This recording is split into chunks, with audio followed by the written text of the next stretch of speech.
Hey everyone, it's another beautiful day that the Lord has made. Let us rejoice and be glad. As we continue in the series on the act of love, today I will be focusing on Storge. When we talk about Storge, what does it mean? According to Strong's dictionary, Storge is cherishing one's kindred, especially parents or children.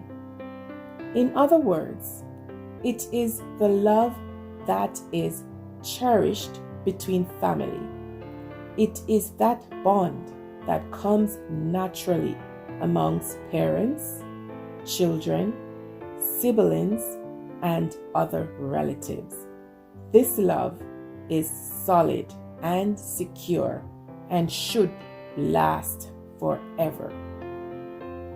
Storge has always been an essential part of the family in the Bible. As we see this established in the 10 Commandments in Exodus chapter 20 and verse 12, in which God commanded his people to honor your father and your mother, so that you may live long in the land the Lord your God is giving you. Storge is another important form of love, and it is important that this bond and love be recognized in the family. In John 13 and verse 34, as Jesus was speaking to his disciples, he said to them, "So now I am giving you a new commandment. Love each other, just as I have loved you. You should love each other. We should love one another.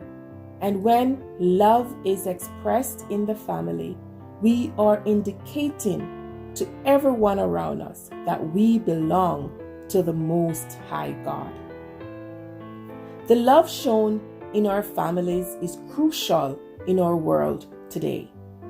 The love of a family is the only solid foundation I know.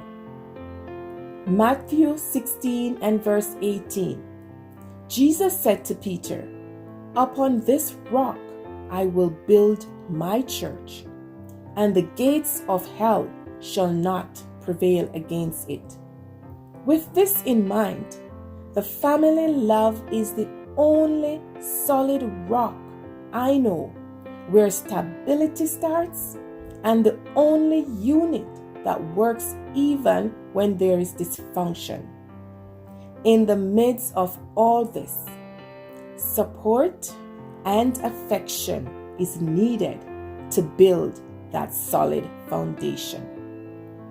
Bonding and good understanding.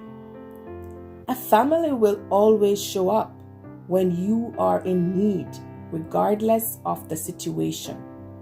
They will provide continuous support, nurturing, and will stick together through thick and thin, or in good or bad times. When life gets too hard and feel like everything is falling apart, kind words from within the family create a sense of calmness and will give you the strength and courage to take whatever challenges are ahead and will make life a little easier. So let us look at some examples in the Bible of some prominent display of family love. To name a few, such as Ruth and Naomi, Isaac, Jacob and Esau, Mary and Martha, and the love they have for their brother Lazarus. Let's look at the story of Ruth and Naomi. Ruth became a part of Naomi's family when she married her son. They both suffered by losing their husband and sons. Even though they had hard times, the love shown between these two ladies was unbreakable. They showed the kind of love Jesus spoke about. They stuck together. In Ruth chapter 1, we see how Ruth clung to Naomi. They stick together, they stay close. Ruth could have gone back home, but she made a commitment to her mother-in-law that wherever you go, I will go. She showed the importance of family staying together in difficult times. Remain faithful and looking out for each other. Let's take a look at the story of Isaac, Jacob, and Esau in Genesis. So Genesis tells us about the story of Isaac and his sons.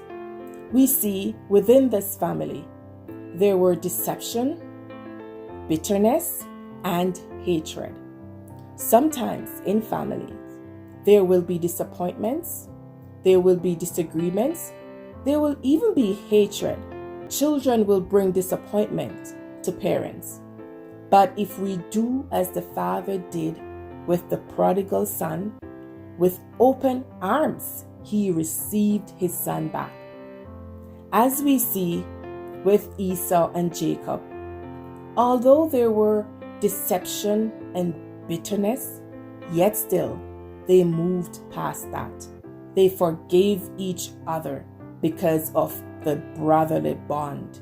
They showed the kind of love Paul talked about to the Corinthians in 1 Corinthians chapter 13. They experienced the security and protection within the family. So, what am I saying? Don't let hatred, bitterness consume you and prevent you from receiving your blessing. Forgive your sisters, brothers, mothers, and fathers in order for you to unlock your blessing and your breakthrough. Let's take another look at Mary, Martha, and Lazarus in John chapter 11. The love between these siblings was one that showed a sense of belonging and security.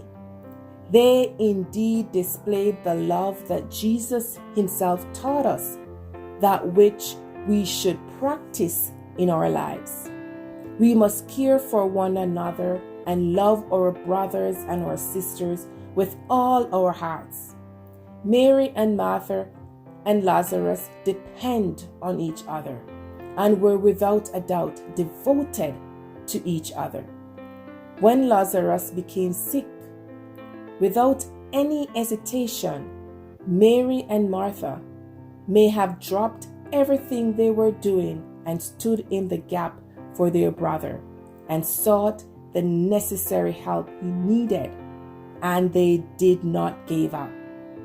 Romans chapter 12 and verse 9 and 10 tells us that we should be sincere in love, cling to what is good, be devoted to one another, and honor one another above yourselves. This love was displayed among these siblings, the kind of love that protects and can endure tough periods of trials. So, my friends, love your family as God commanded. There is a song by Bilbrough that says, "Let there be love shared among us. Let there be love in our eyes. May now your love sweep this nation. Cause us, O Lord, to arise. Give us a fresh understanding of brotherly love that is real. Let there be love shared among us. Let there be love." God bless you. And I say, Storge in your family. Hug and kiss your family today. Love you all, and God bless you.